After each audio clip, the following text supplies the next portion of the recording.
Noite. A Constituição brasileira garante o direito à reunião pacífica, sem armas e independente de autorização. Mas os protestos que eclodiram no país desde junho, muitos deles violentos, motivaram o governo federal a elaborar um projeto de lei que regulamenta as manifestações de rua. Há também no Congresso outros projetos que podem ameaçar o direito à manifestação. O mais polêmico deles é o de uma lei antiterrorismo que tramita no Senado Federal. Será que essas iniciativas ameaçam o direito de ir às ruas e protestar? Ou, ao contrário, faltam leis para coibir os excessos nessas manifestações? O direito à manifestação é o tema de hoje no Opinião Pernambuco. Para o debate, nós convidamos Pedro Henrique Reinaldo Alves, que é presidente aqui em Pernambuco da Ordem dos Advogados do Brasil, a OAB. Está conosco também Érico Andrade, que é professor de Filosofia da Universidade Federal de Pernambuco e também integra o grupo Direitos Urbanos. Completa o nosso programa Luana Varejão, que é advogada e integrante do Centro Popular de Direitos Humanos. O público pode participar pelo e-mail opiniãotvu@gmail.com e também pelas redes sociais Twitter e Facebook. Obrigado pela presença de vocês, muito boa noite. Boa noite. Queria começar pela parte jurídica. A nossa Constituição diz lá, logo no comecinho, né, acho que é no artigo 5º, que o direito à manifestação é livre, desde que seja sem armas, desde que seja para fins pacíficos e que isso independe de autorização. E há uma série de garantias fundamentais para a democracia lá nessa parte da Constituição. Agora, existem projetos que visam regulamentar esses direitos. Esses direitos são passíveis de regulamentação? O Congresso pode chegar lá e dizer, não, você só pode se manifestar assim, assado, ou dessa ou daquela forma. Isso tem fundamento na ótica da OAB? Não, na verdade, a OAB, inclusive, é entusiasta do exercício desse direito tão elementar e tão essencial, que, como você bem disse, é um princípio fundamental da Constituição, da liberdade de associação para fins pacíficos, livre manifestação, liberdade de expressão, e isso tendo um fundamento constitucional não pode ser mitigado, diminuído, reduzido por leis ordinárias. Agora, existe já suficientemente previsto no nosso ordenamento jurídico leis que podem ser aplicadas para a defesa do próprio cidadão, para a regulamentação, e isso é a tônica que a OAB de Pernambuco vem tendo nas suas reuniões com as autoridades públicas de defesa, de segurança pública, para que esses protestos que porventura descambem em violência, porventura descambem em atos de vandalismo, haja uma ação da polícia inibitória com base nas leis já existentes. Quer dizer, o fato de existir um direito amplo, constitucional, que temos como sagrado de liberdade de manifestação, não implica em uma leniência e uma inércia, uma amarra ao Estado de poder adotar medidas com base em leis já vigentes para proteger a sociedade em casos dessas manifestações, no seio dessas manifestações, surgirem crimes. Já previstos em lei, não precisa de novas leis. A gente já tem bastante lei, bastante. Né? Érico, como você vê esse tipo de iniciativa? Falta definir, regulamentar, aprofundar esses direitos que são fundamentais numa democracia, ainda mais numa democracia como a brasileira, que é relativamente nova. Isso. É muito preocupante a gente perceber, diríamos assim, o esforço de pessoas para colocarem certos fatores de inibição das manifestações. Se é um direito constitucional, não tem o que se discutir. Se há algum ato criminoso numa manifestação, deve ser punido como qualquer ato criminoso em qualquer ocasião. Uma manifestação não é algo homogêneo, não se trata de uma massa sólida de pessoas absolutamente em consonância com um princípio comum. Uma manifestação é plural, diversa. E pode ser que em alguns contextos aconteça algumas fatalidades ou que aconteça de fato algo, diríamos assim, que não seria aceitável por todas as pessoas que estão naquela manifestação. Mas isso é exceção. Preocupar-se com a exceção, para mim, é um subterfúgio para, de fato, inibir, de fato, cessear o direito das manifestações ocorrerem no Brasil. Isso é muito preocupante. É muito preocupante que Dilma, uma presidenta que foi torturada, foi uma pessoa que lutou muito por essa liberdade de expressão, diríamos assim, não vistam a camisa e dizer, não, isso não pode, a gente não pode admitir isso. Essa discussão é uma discussão que, para mim, só tem um intuito, de fato, inibir as manifestações. Porque se você vai reclamar de uma pessoa, como foi o jornalista que morreu na manifestação do Rio... É o caso do Santiago Andrade. Exato, Santiago Andrade, exatamente. Isso é muito raro de acontecer. Você fazer toda uma discussão jurídica em cima de um fato isolado como esse, que aconteceu na cidade do Brasil, o Brasil é gigante, é, para mim, uma manobra para tentar, de fato, inibir as manifestações. Vou fazer a mesma pergunta para a Luana. Isso preocupa vocês que são advogados do campo popular? Claro, preocupa extremamente. Como você lembrou, essa comoção social que veio pelo caso de Santiago, a gente tem que ver que é sempre muito perigoso o Estado aprovar leis que venham a partir de uma comoção social. O Estado decidir agora criar essa lei de antiterrorismo, que na verdade vem tramitando no Congresso desde 2013, mas que voltou ao debate depois da morte de Santiago, é muito perigoso. A gente tem que lembrar, sobretudo, que na esfera penal é muito importante a individualização da pena.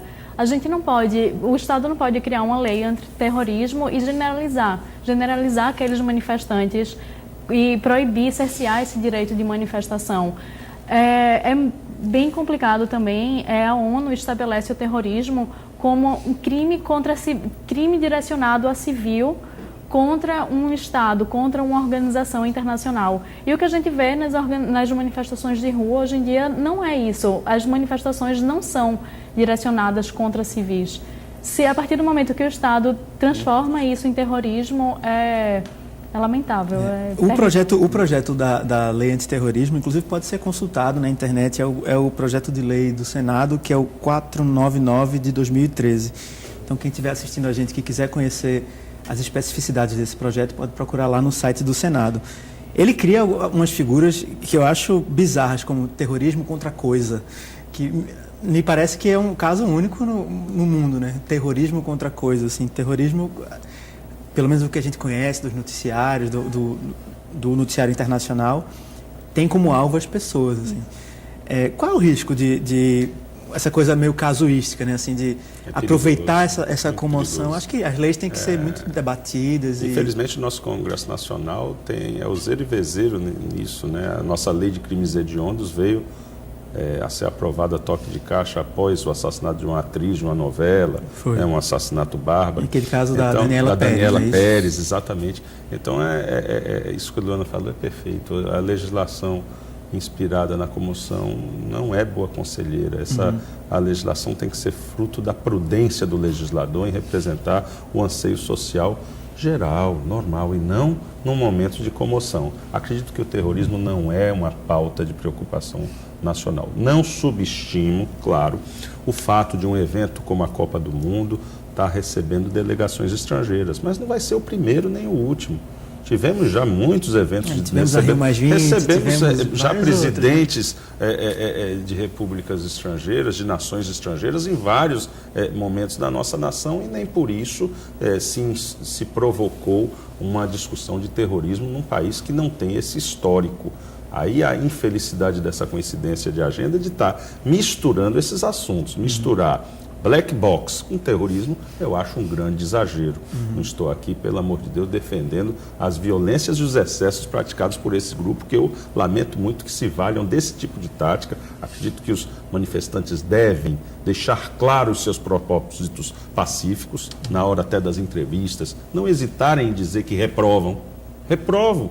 Direitos humanos, vocês reprovam? Reprovo, vamos dizer que reprova armas, levar, se é fins pacíficos, se vai para uma associação, por que é que você vai mascarado com arma? Por que é que você vai com táticas de guerrilha para uma manifestação pacífica? É muito importante, em prol até da legitimidade desses movimentos, que nós aplaudimos, nós da OAB aplaudimos que a sociedade civil vá às ruas reivindicar. Agora, que deixe muito claro que essa reivindicação é para fins pacíficos e que não é uma manobra de milícia, de prática o terrorismo é abusivo falar em terrorismo, mas de prática de crimes de quadrilha, bando. Isso não deslegitima, sabe, todo esse movimento de uma participação mais direta da democracia, uma participação direta da sociedade na transformação do nosso país. Várias entidades ligadas aos direitos humanos, elas falam que é um novo AI-5, o AI-5 em referência àquele ato institucional da época da ditadura que restringiu as liberdades profissionais, as liberdades individuais. E eu vejo também um problema relacionado a tratar o manifestante, a pessoa que vai para o protesto, como terrorista, né? Assim, como um inimigo, como um outro, assim. Qual é a tua visão sobre isso, Érico? Isso está em curso no Brasil? Isso preocupa? Ou isso talvez seja uma visão exagerada de um setor da sociedade que talvez esteja usando isso para fins políticos? Eu não vejo problema nenhum nas manifestações e não tem sido a gente reprovar o uso de violência, porque o uso de violência é reprovável em qualquer contexto, não apenas nas manifestações. Então, isso, diríamos assim, é evidente. O que é preocupante é essa associação de casos isolados em manifestações com a manifestação. Então, eu acho que esses casos acontecem e podem acontecer em qualquer contexto. É claro que numa manifestação é mais fácil as pessoas usarem do anonimato para cometerem atos que talvez não sejam aprovados por todas as pessoas. Entretanto, isso é um ônus que toda manifestação é passível de ter. Ou seja, a gente não pode, em nome de um caso isolado, frear ou colocar alguma lei que regule esse tipo de coisa, porque isso não tem sentido. Primeiro, as leis já existem. Segundo, isso é uma maneira clara, ao meu ver, de tentar frear essa motivação da sociedade civil de se organizar. É uma coisa interessante notar, é que o Brasil, as pessoas dizem que os brasileiros são desmobilizados. É falso. Eu acho que existe muito mais movimentos sociais hoje, muitos movimentos em vários níveis, não é? E que se articulam e tem nessa manifestação um momento de intercâmbio, de discussão, de pessoas estarem juntas com maneiras distintas, mas com um fim comum, que é o fortalecimento da democracia. Então, qualquer coisa que vá contrário a isso, para mim, é um ato de profundo conservadorismo.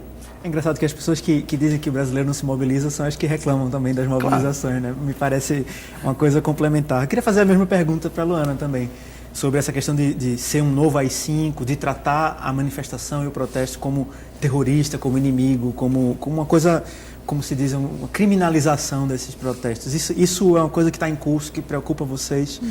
Ou isso também há um pouco de uma briga também político/eleitoral para polarizar também esse debate? Qual é a visão de vocês? Exatamente.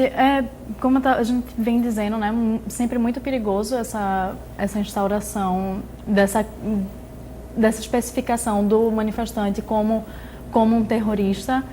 E